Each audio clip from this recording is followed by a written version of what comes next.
एक numerical, a calorimeter of mass 50 gram and specific heat capacity 0.42 joule per gram per degree Celsius contains some mass of water at 20 degree Celsius. A metal piece of mass 20 gram at 100 degree Celsius is dropped into the calorimeter. After stirring, the final temperature of the mixture is found to be 22 degree Celsius. We have to find the mass of water used in the calorimeter. तो हमारे पास यहाँ जो parameters है वो हम लिखते हैं सबसे पहले. A calorimeter of mass, so mass of calorimeter M1, we are given 50 gram. Then specific heat capacity C1, that is 0.42 joule per gram per degree Celsius. पहली चीज हमें क्या नोट करनी है? पहली चीज नोट करनी है मास अगर हमारा ग्राम में है तो हमारी स्पेसिफिक हीट कैपेसिटी भी ग्राम में है या नहीं है वो चेक करनी है. अगर ये किलोग्राम है तो ये किलोग्राम में होना चाहिए. अगर ये आपका ग्राम में है और ये किलोग्राम में तो वो कन्वर्ट करना होगा उसमें. टेम्परेचर हमें दिया हुआ है, contains some mass of water at 20 degree Celsius.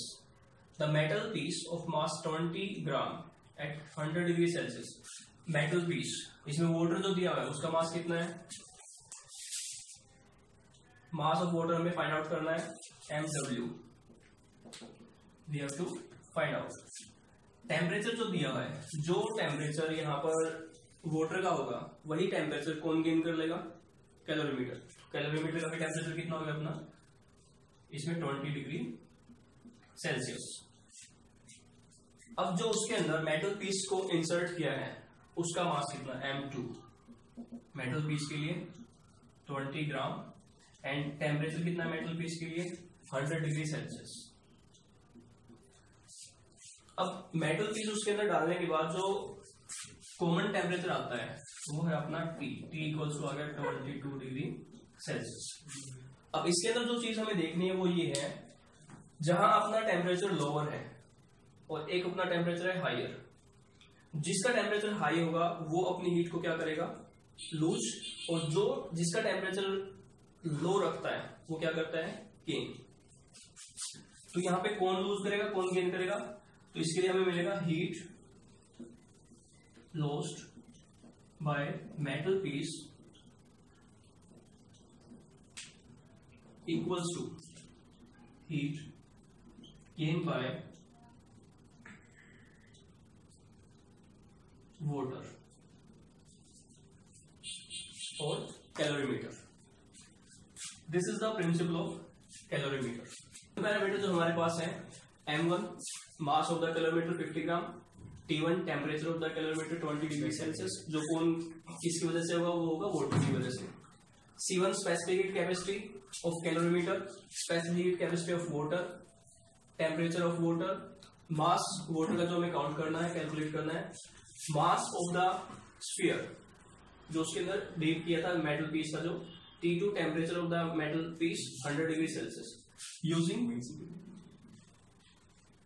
Principal of calorimetry.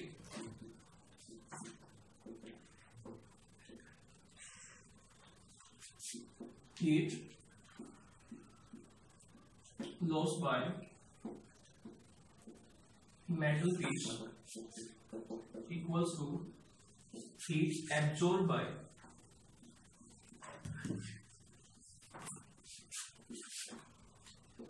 water plus heat absorbed by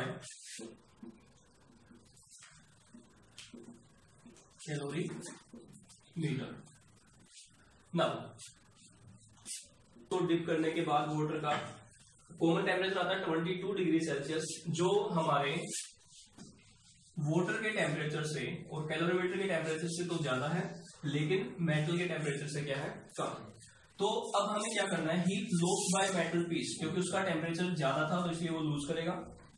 formula हमारे पास रहेगा M2C2 into T2 minus T equals to heat absorb by water.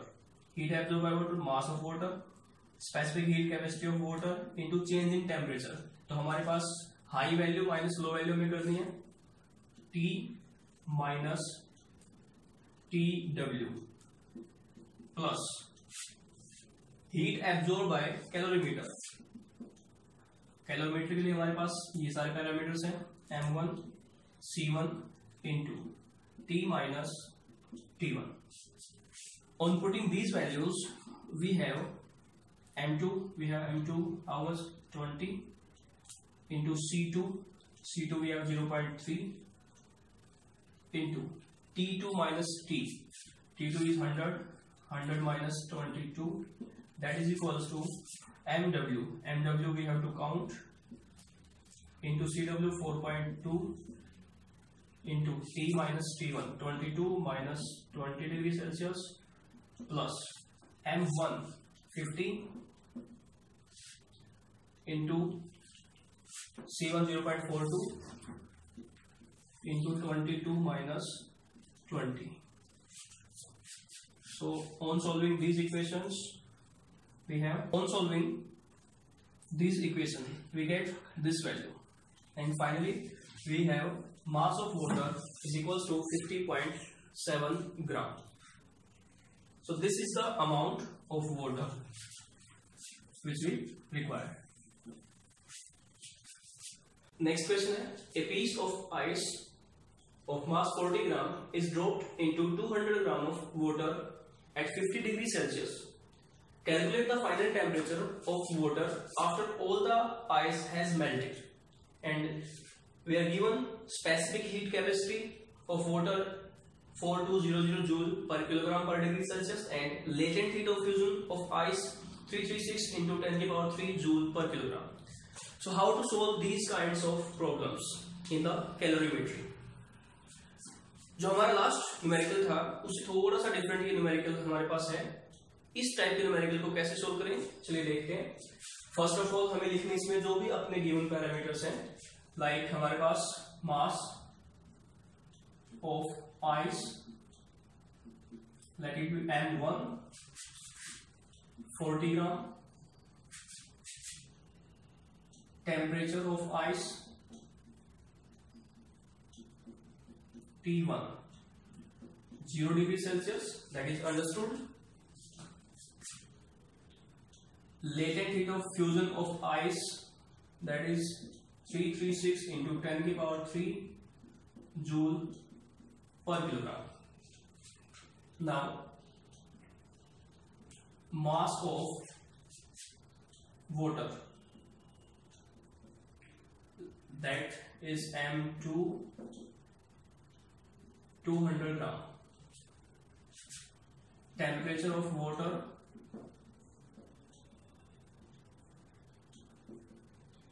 T2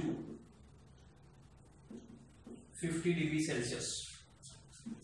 Specific heat of water 4200 joule per kilogram per degree Celsius. यहां पर हम principle of calorimeter use करके इस numerical को solve करेंगे, बट इसके अंदर एक चीज हमें जो एक्स्ट्रा दी हुई है पहले न्यूमेरिकल के कंपैरिजन में, लेटेंट हीट ऑफ फ्यूजन। यहां जो हीट गेन होगी और जो हीट लूज होगी, बिकॉज टेम्परेचर यहां पर जो ज्यादा है वाटर के लिए वो 50 डिग्री सेल्सियस है, और वही टेम्परेचर अगर हम बात करें आइस के लिए वो 0 डिग्री सेल्सियस है। तो इट मींस जो हीट लूज करेगा तो उतना वाटर होगा, और जो हीट गेन होगी वो किसकी होगी, आइस की। बट आइस जब मेल्ट होती है वहां पर भी वो हीट गेन करती है सराउंडिंग से। एक वो हीट हमें कैलकुलेट करनी है, दूसरी हीट जो यहां से पूरी तरह से आइस जब मेल्ट हो जाएगी पूरी तरह से वाटर के अंदर, एक वो हीट हमें वहां पे कैलकुलेट करनी है। दोनों ही केसेस में ice during melting and after melting, दोनों ही केसेस में वो हीट को क्या करेगी, वो गेन करेगी, और जो वाटर हमने लिया है एट 50 डिग्री सेल्सियस वो उस हीट को लूज करेगा। तो यहां पे होगा, हम कैलकुलेट करते हैं, heat gained by ice during melting, ये हमें मिलेगा M इंटू LFC। तो मास 40 आपका ग्राम में दिया हुआ है, बट हमारे जो लेटेंट हीट ऑफ फ्यूजन है वो किलोग्राम के अंदर, इसको कन्वर्ट करेंगे फर्स्टली हम divided by 1000 into 336 into 10 की power 3. Let it our Q1. So 1 0 cancel, 2 zeros cancel, and we have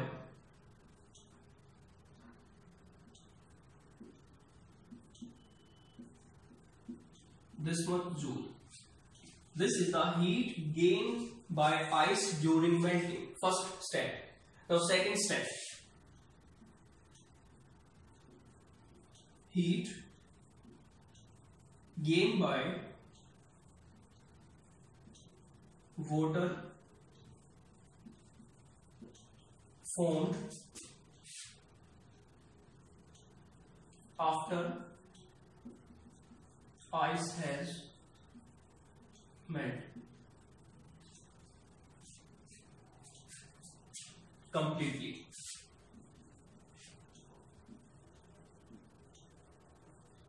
Let it be Q2, and that is given by mCW into.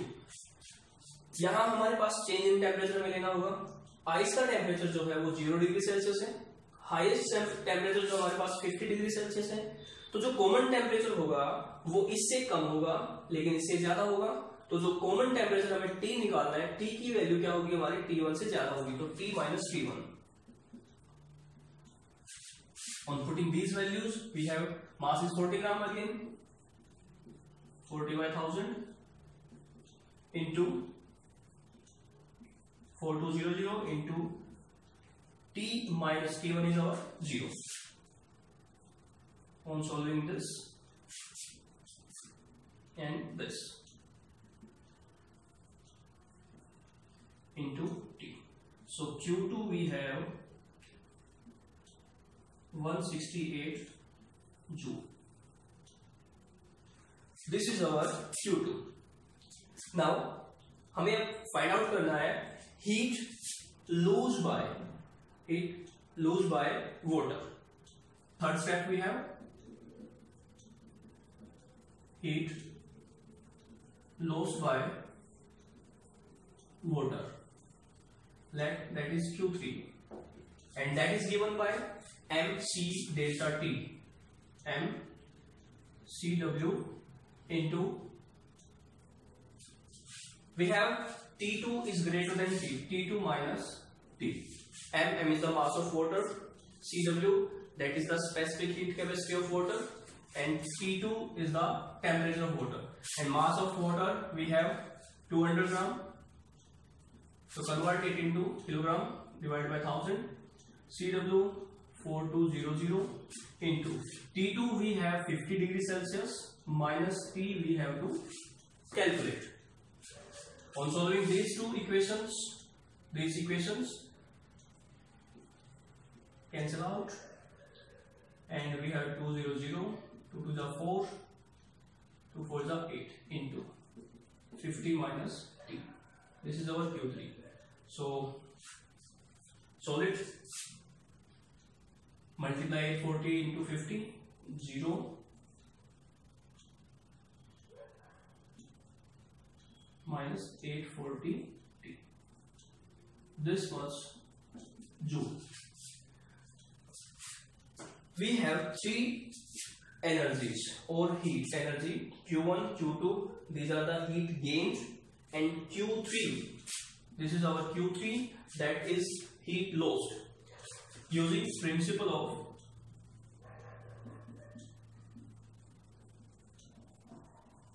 calorimetry.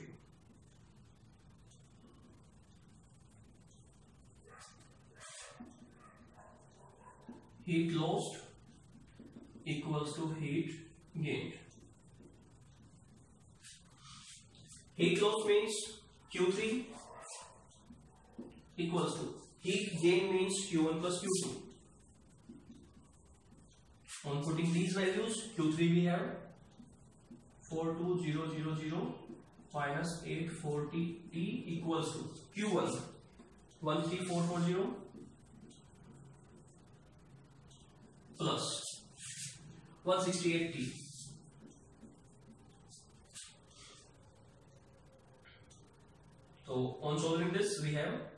42000 minus 13440 equals to 168t plus 840t.